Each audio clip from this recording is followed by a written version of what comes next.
Bienvenue sur ma chaîne. Si vous êtes nouveau ici, vous venez d'entrer dans un espace où l'on partage des stratégies simples et des changements d'état d'esprit pour vous aider à mieux réussir dans la vie. Si le contenu vous plaît, abonnez-vous et activez la cloche pour ne rien manquer. Pour tous ceux qui font déjà partie de cette communauté, merci. Votre soutien nous aide à grandir et à progresser ensemble. Maintenant, commençons. Le désespoir détruit le pouvoir. Lorsqu'une personne entre dans une négociation avec trop de besoins, elle perd avant même de parler. Dès que les autres sentent votre désespoir, ils savent comment vous contrôler. Prenons un exemple simple. Dans un entretien d'embauche, un candidat qui dit « Je ferai tout pour avoir ce poste » perd immédiatement son pouvoir, alors qu'un candidat qui dit calmement « Je cherche à voir si nous sommes compatibles » garde l'avantage. Les compétences sont identiques, mais l'attitude change tout. Pourquoi? Parce que le besoin crée la faiblesse, et la faiblesse attire la manipulation. Comme le disait Machiavel, les hommes craignent plus de perdre qu'ils ne désirent gagner. Si les autres voient que vous ne pouvez pas partir, ils vous feront ramper.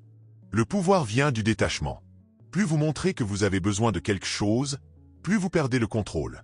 Marc Aurèle disait « Plus nous attachons de valeur à ce qui échappe à notre contrôle, moins nous en avons réellement. » Celui qui semble ne rien vouloir inspire naturellement le respect et la confiance. Imaginez deux entrepreneurs.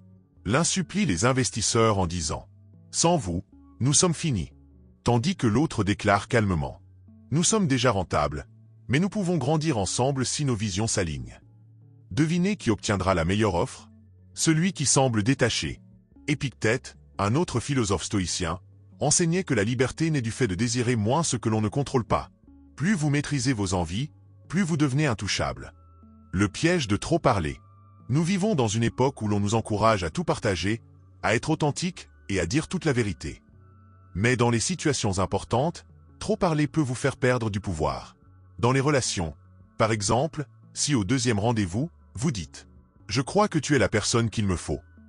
Vous pensez être romantique, mais vous révélez surtout votre dépendance. Dans les affaires, c'est pareil. Dire à un client « Nous avons absolument besoin de ce contrat » lui donne un avantage énorme pour négocier. Les gens utilisent souvent vos informations contre vous.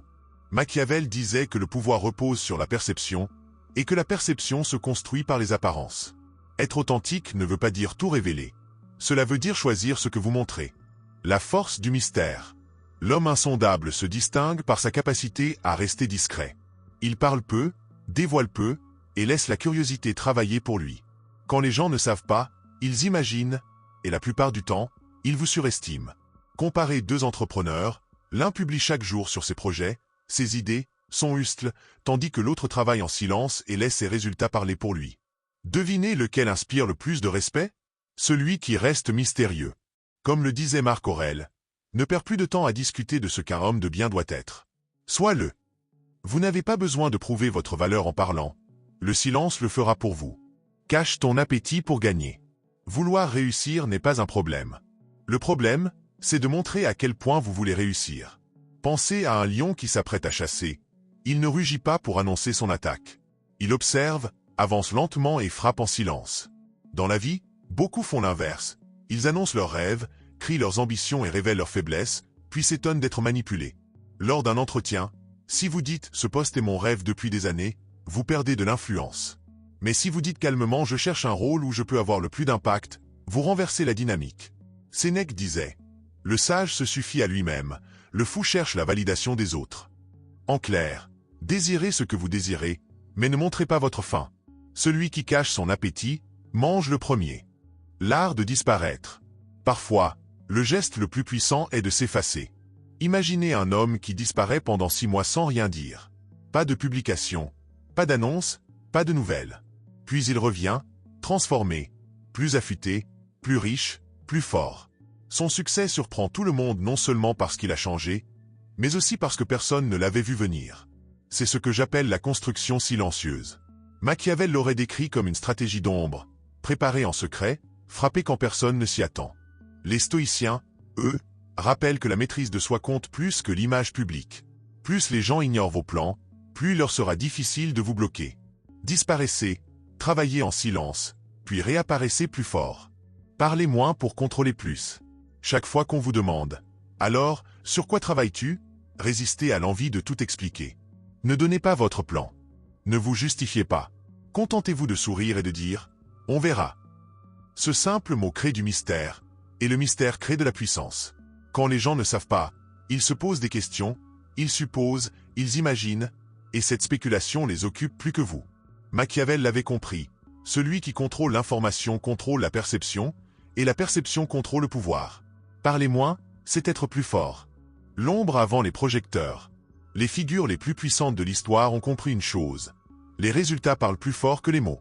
Alexandre le Grand, Steve Jobs, Elon Musk, aucun d'eux n'annonçait ses plans à l'avance. Ils travaillaient dans l'ombre, laissaient les autres les sous-estimer, puis dévoilaient leurs résultats quand il était trop tard pour les arrêter. L'homme insondable suit le même principe. Il ne se vante pas, ne s'explique pas, ne cherche pas à prouver sa valeur. Il construit en silence, avance avec stratégie, et quand il se montre, il est déjà en position de force. Marc Aurèle appelait cela la maîtrise de soi. Machiavel appelait ça le contrôle de la perception. Moi, j'appelle ça le vrai pouvoir. La règle du silence.